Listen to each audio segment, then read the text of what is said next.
In today's video, we're going to be finding out the truth behind your country's flags. Hopefully your country. If your country isn't in this video, I'm so sorry. If you didn't know, countries have different flags for different reasons. Obviously, you should know that. However, you may not know the actual reasons behind these flags. So today, I'm simply just going to tell you. Some of them are actually quite dark. Let's get into it. And starting with one of the darkest ones, we have Austria. Austria actually has a really old flag dating back to 1230. That's ages ago. And the legend behind this flag is a bit unbelievable, to be honest. It's said that Duke Leopold V was in the heat of battle of war. And in this war, he was dressed in completely white with a black belt on. However, as the war went on and people were getting left, right and centre, there was blood, like, everywhere.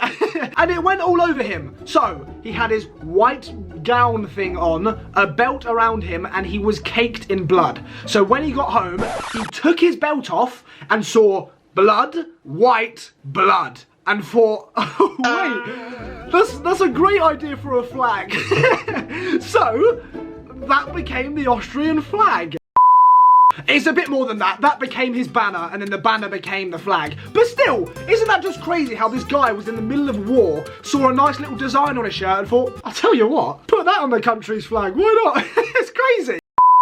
Now, moving on to number 2. As we know, democracy in countries is a good thing. It's a good thing. I think it's a good thing. You probably do as well. So, Antigua and Barbuda thought, you know what, let's take it to a whole new level and let the people decide the flag. However, there's a catch. The population drew the flags themselves and sent it into the government, and then they decided. So, in 1966, the year of England winning the World Cup, the flag competition was completed. It was sorted. And the winner was a school teacher. The school teacher won £500 and having the flag be plastered all over the country. And to this day, that flag still remains as their flag. It is incredible. I'm not gonna lie, I think this flag is one of the coolest ones on the whole list. Antigua and Barbuda, you've outdone yourself. Whoever that art teacher was, you get a round of applause from me. I think it looks unbelievable. Well done, sir. I think it's a man.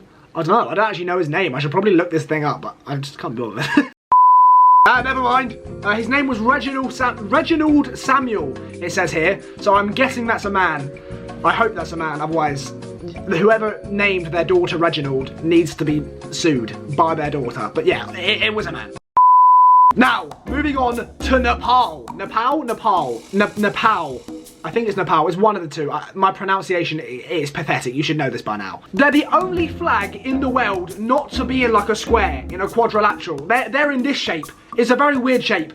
But they're in this shape because of the Himalayas. The two triangles represent the Himalayan mountains. Who would have known? I actually didn't even know the Himalayas were in Nepal.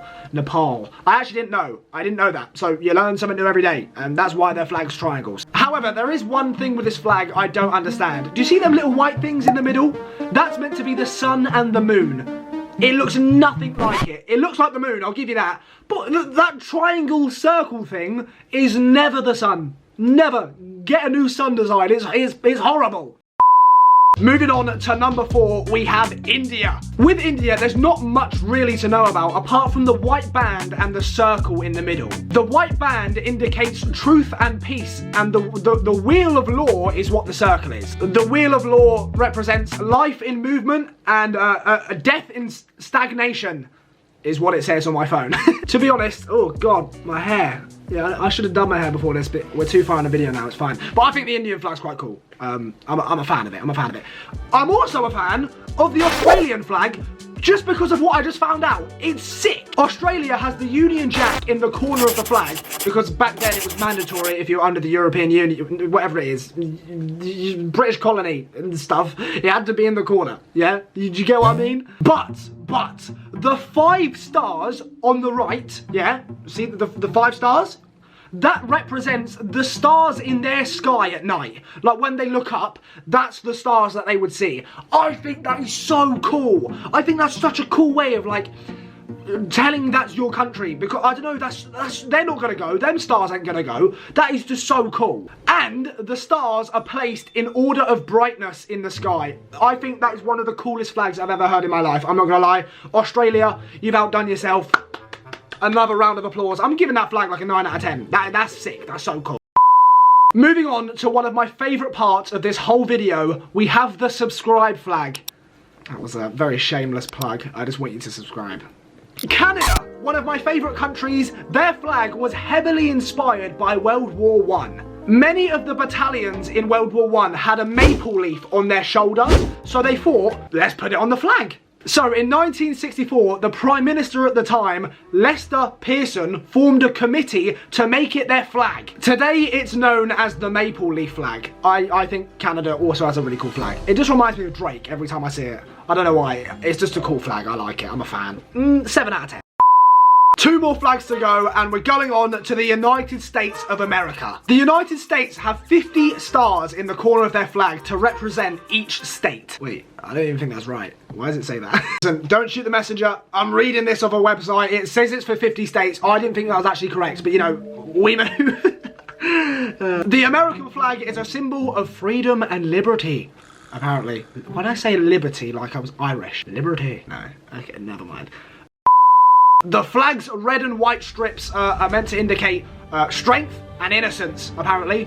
That's just what I've read. So, again, don't shoot the messenger. Alright, I might have been lying. We've got 2 more flags to go. South Africa is one of the coolest flags and has one of the coolest backstories. Just listen up. Following Nelson Mandela's release from prison in 1990, a new South African flag was commissioned. The black, green and yellow were taken from Nelson Mandela's Congress group, which I think is really cool, while the red, white and blue were taken from the old flag. So essentially, Nelson Mandela had so much of an influence over the world, he had his own flag, pretty much. Like, if it wasn't for him, the South African flag would look nothing like it does now. Nelson Mandela is that guy. He is that guy. Nelson, if you're watching this, or hearing this, you're that guy.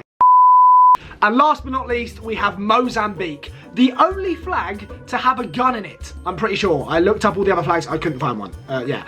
The AK-47 represents the struggle they had to go through to get their independence. And the open book represents the importance of education to them and their culture, which is awesome in my opinion. I think this is one of my favourite flags. Again, I'd give it like an 8 out of 10. I think the AK looks so cool in this flag even. And the star represents internationalism, it says. I think it's a cool flag. The colours, the gun, I really rate it. I'm a big fan. So yeah, that's some truth behind some flags. Subscribe if you enjoyed. Bye.